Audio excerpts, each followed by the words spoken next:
you're looking to dive into topics on how to live a happier, healthier, more fit, and long lifespan, then you've come to the right podcast. Livin the Dream with me, Coach Damian Evans. Together, we will explore the topics on all things health, fitness, and wellness. Together, we will be lifelong learners on this journey to living the ultimate dream.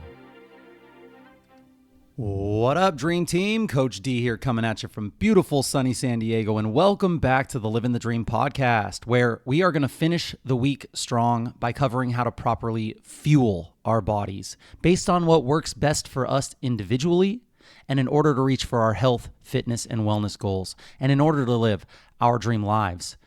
And have you ever followed diet advice that everyone swore by?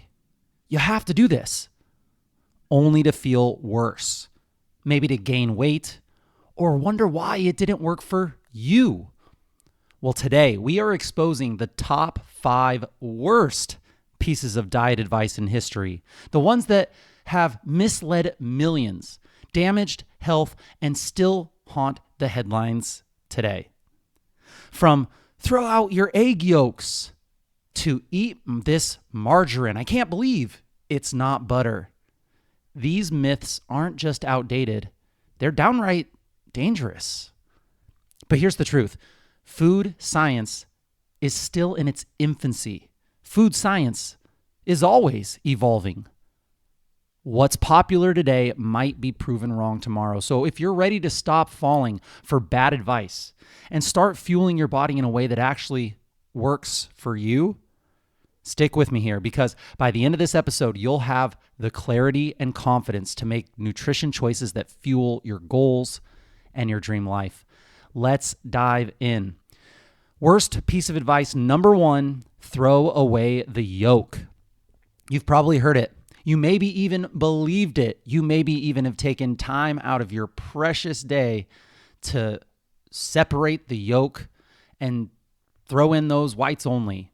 Egg whites only. Toss the yolk. That's where all the cholesterol is. This one exploded during the low-fat craze of the late 80s and 90s. The fear of cholesterol and fat had people throwing away one of nature's most nutrient-dense foods like it was poison. And the fitness world?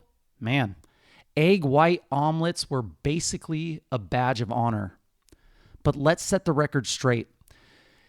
Where did this advice come from? It came from a misunderstanding of dietary cholesterol, the cholesterol that you eat in your food, and its connection to heart disease and the cholesterol that's in your body. For decades, we thought eating cholesterol raised your blood cholesterol and caused heart attacks. It seemed logical, right? But the science didn't back it up. The egg yolk became public enemy number 1 simply because it contained cholesterol. Why this advice is just flat out wrong. Multiple large-scale meta-analysis studies now show that for 70% of people, 70% eating whole eggs has zero effect on blood cholesterol. And then in the other 30%, these guys are called hyper responders. 30% of people. Egg yolks actually raise HDL cholesterol, the good cholesterol, and they shift the LDL particles into fluffy, large, not as harmful particles. So how does that translate? What is that simply? Your body is smarter than you think. It regulates cholesterol internally. You eat more from food, your liver makes less. When you eat more from food, your liver makes less. When you eat less, your liver makes more. It auto-regulates. And get this, studies found no connection between egg consumption and heart disease in healthy individuals. So why is this advice harmful? By tossing the yolk, you're throwing away some amazing things for your health. You have brain-boosting choline, which 90% of people don't get enough of. You have lutein and zeaxanthin. These are antioxidants that protect your eyes. You have essential fats, fat-soluble vitamins like A, D, E, and K. And you have the very nutrients that make eggs a complete food. Max Lugavere, he calls eggs nature's multivitamin for the brain. You're not just cutting cholesterol, you're cutting the real nutrition. And worst of all, you might be reaching for ultra-processed, low cholesterol foods thinking that you're making a healthy choice. So spoiler alert, you're not. So what to do instead? Eat the whole damn egg. Nature didn't make a mistake. Whole eggs are a near perfect protein source, packed with nutrients and designed to support the growth of an entire life form. That's no accident. Do you want to build a better breakfast? Start with a couple eggs, 2 to 3 whole eggs, maybe pair it with an avocado or some greens, and throw in your leftover meat from dinner the night before and enjoy something real. Listen, if you feel great eating just egg whites, that's fine. Cool. Do your thing. Do what works for you. Rule number 1. But don't do it out of fear. Do what works for you and know the full story so your choices are informed, not just influenced. Okay, advice number 1 to take away. Don't even listen to it. Throw away the yolk. Let's move on to worst advice number 2. Worst advice number 2 is a calorie is a calorie.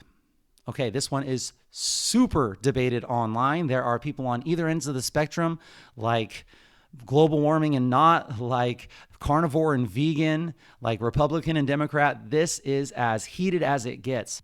Okay, so you've probably heard this in every fitness magazine, every meal plan, and from plenty of experts online. It doesn't matter what you eat, as long as you're in a calorie deficit, you'll lose weight, which, if we take it on face value, that is true. On the surface, that sounds kind of like science, right? Calories in versus calories out. And yes, energy balance, it does matter. But here's the truth. Not all calories are created equal, especially with something as crazy complex as the human metabolism. Where did this advice come from?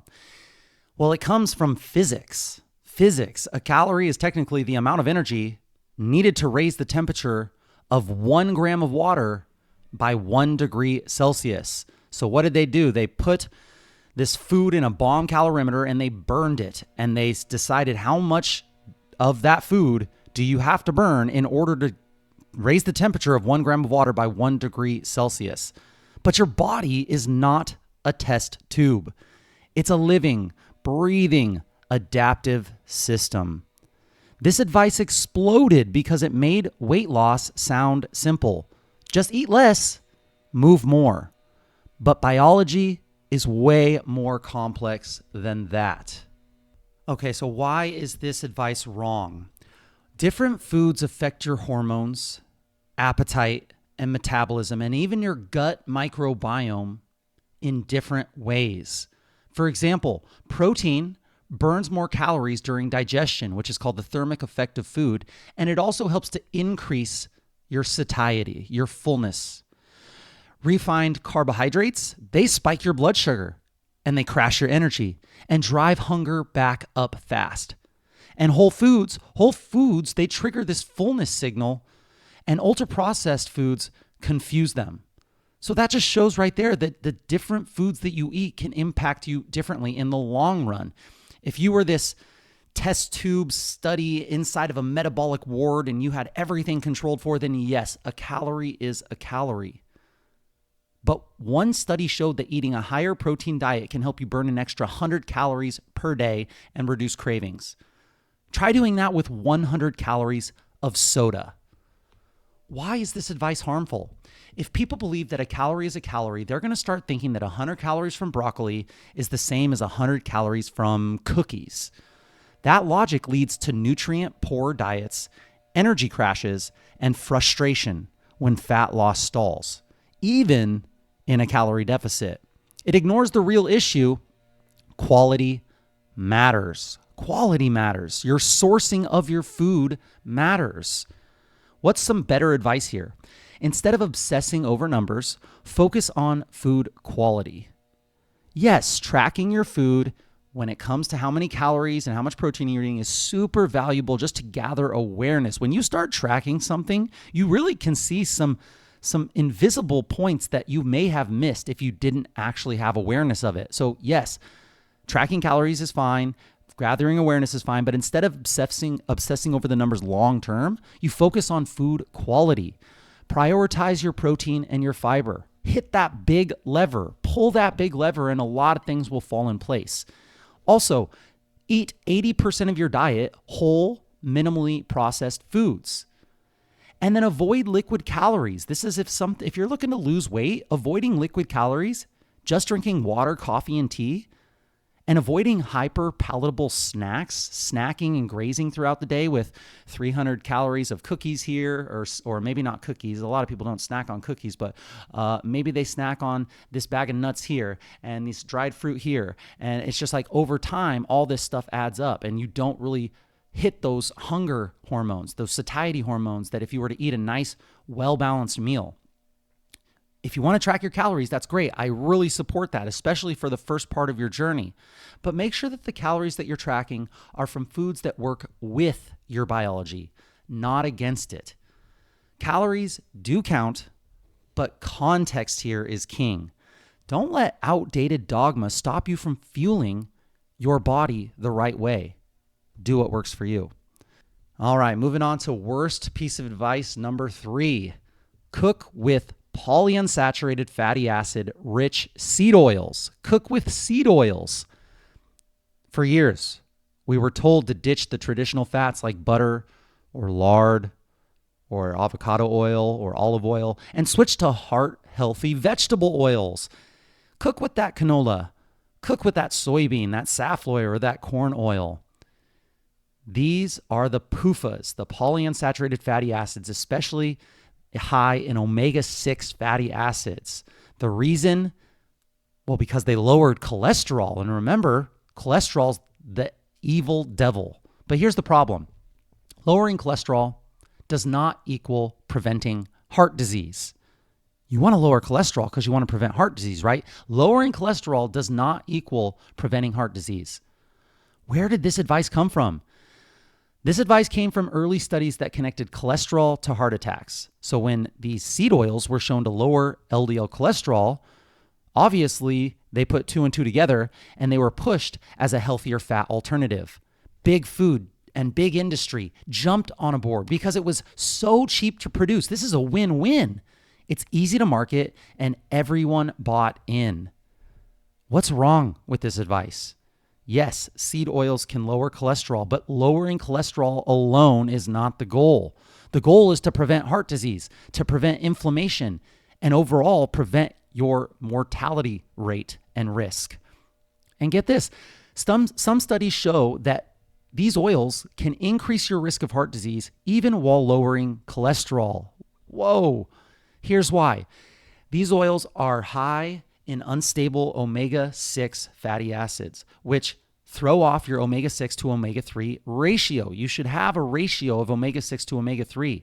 And right now, we are so much higher on the omega-6 side of this seesaw, which helps to promote chronic inflammation. They're processed using high heat and toxic solvents like hexane, and this creates trans fats, which we already know that these raise the risk of cardiovascular disease and cellular damage, and these have been told to be taken out of our food system. One study found that up to 4.2% of the fatty acids in common seed oils sold in the US were actually trans fats. 5% of fatty acids in seed oils were found to be actually trans fats. This is harmful. These oils get incorporated into your cell membranes, they react with oxygen, and they create free radicals. This can lead to damage of proteins, DNA, and even your mitochondria, aka those are the energy factories of your cell. So when inflammation runs the show, so does disease. What's some better advice here? Cook with stable, traditional fats. Butter, olive oil, avocado oil, or coconut oil. And for high heat, you should probably go for ghee or beef tallow if you're going to use high heat. These fats are stable, they're nutrient rich, and they have been used for generations without the chronic health issues that we are seeing now. Just because it says, quote unquote, heart healthy on the label doesn't mean it's healthy. Ask better questions, fuel smarter, and remember, do what works for you here. Worst piece of advice number 4.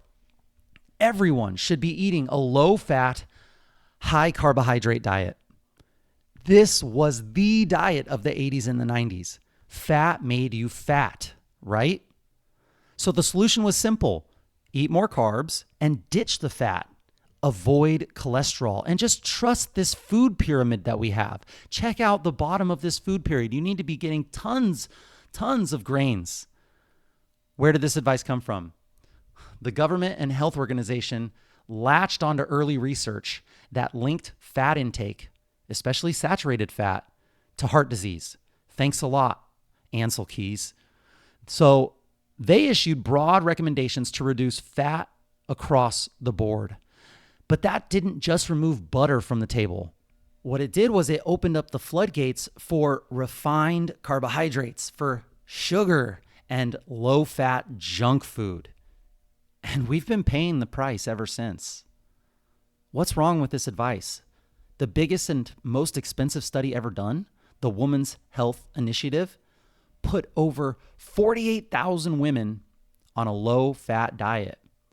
After 8 years, they averaged lost 1 pound.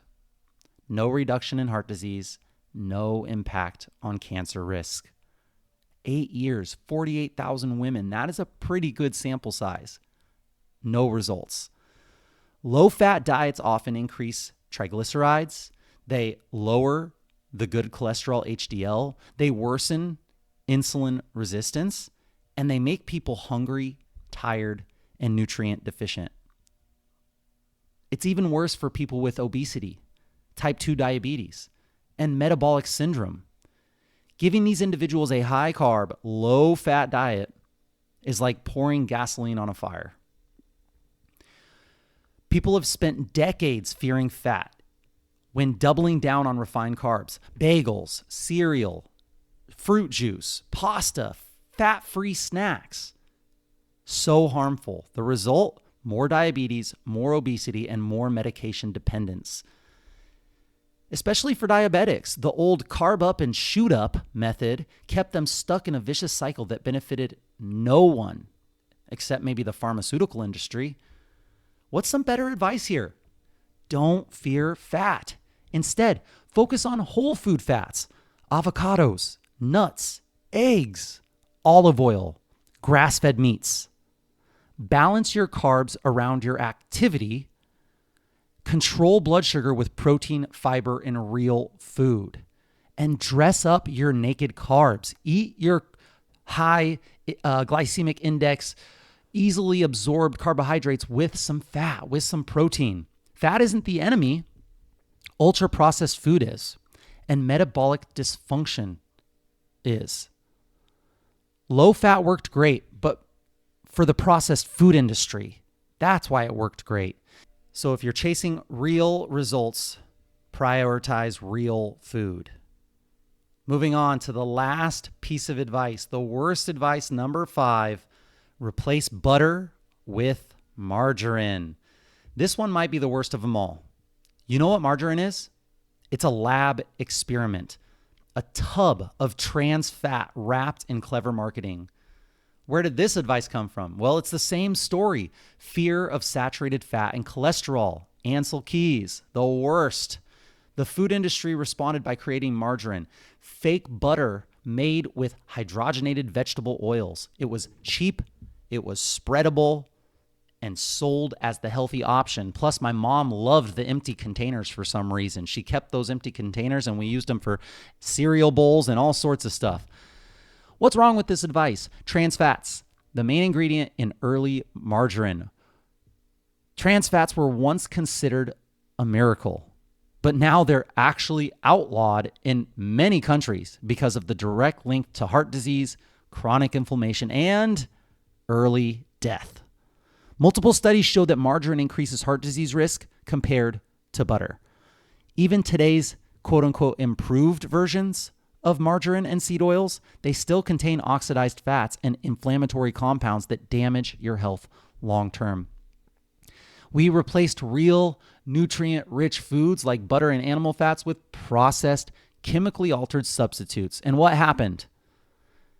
skyrocketing obesity, more heart disease, declining metabolic health. So harmful. We didn't get healthier. We got sicker and more confused. What's some better advice here? Choose traditional fats, ghee, butter, olive oil, avocado oil, or coconut oil. These foods have been around for centuries, not made in the lab. Eat fat from real sources and your body will know exactly what to do with it. Some experts say that if it didn't exist 100 years ago, then maybe we should question it. You don't need to fear butter. You need to fear the people who told you margarine was better and more healthy. Do what works for you. Let's recap the 5 worst pieces of diet advice in history. Number 1, throw away the yolk. Wrongfully villainized a superfood. Number 2, a calorie is a calorie. Ignored biology and nutrient impact of whole real foods. Number 3, cook with PUFA-rich seed oils. Well, this just invited inflammation and oxidation and disease. Number 4, eat a low-fat, high-carb diet. Did that backfire on our metabolic health? And number 5, replace butter with margarine. Let's swap real food for toxic fat. The takeaway here, food quality and sourcing matters. History doesn't always age well. Maybe we should start questioning mainstream nutrition. And above all else, rule number 1, do what works for you. Let's end this episode with a little perspective. Nutrition science is still young. Compared to physics or chemistry, the field of food and health is barely out of diapers. We're still learning. Every single year, new research flips old beliefs on their head. Egg yolks were once evil, now they're praised. Fat was demonized, and now it's essential. Butter was replaced with margarine. Now we know that swap was a disaster. So remember this, what we think is quote unquote right today could be proven differently tomorrow. That's not a flaw. That's the beauty of science. It evolves. What works for you right now might not work forever. Your body, your biology, lifestyle, your stress levels, your hormones, activity, and your age, they all change and evolve. So your nutrition, maybe it needs to adapt with you. Be cautious of any voice that speaks in absolutes. Don't get dogmatic and don't marry an identity around food. Don't be the carnivore MD, Saladino. Don't be vegan or keto this. Because the truth, the way we eat today is radically different than anything our biology evolved for. Our food is engineered in factories. It's not harvested in the wild anymore. Our soil is stripped of nutrients from over-farming. It's not the same soil of 100 years ago. Produce is shipped all the way from across the world, losing freshness and micronutrients every hour that it travels. Our meat is raised in feedlots and places that are so disgusting that it's hard to watch. They're not roaming free on natural diets. The modern food system is convenient. It really is. It's saved millions of lives in a lot of ways. It's made it so that now we're not seeing starvation across the world. But what we have right now, it's definitely not ancestral, and it's certainly not optimized for our health. So what do? You do what we always say here on the Livin the Dream podcast. Rule number 1, you do what works for you. You have to experiment. You have to track how things affect you. You have to stay aware how you feel after you eat things. And you have to stay flexible. You have to be willing to try, fail, adapt, evolve, just like your body does.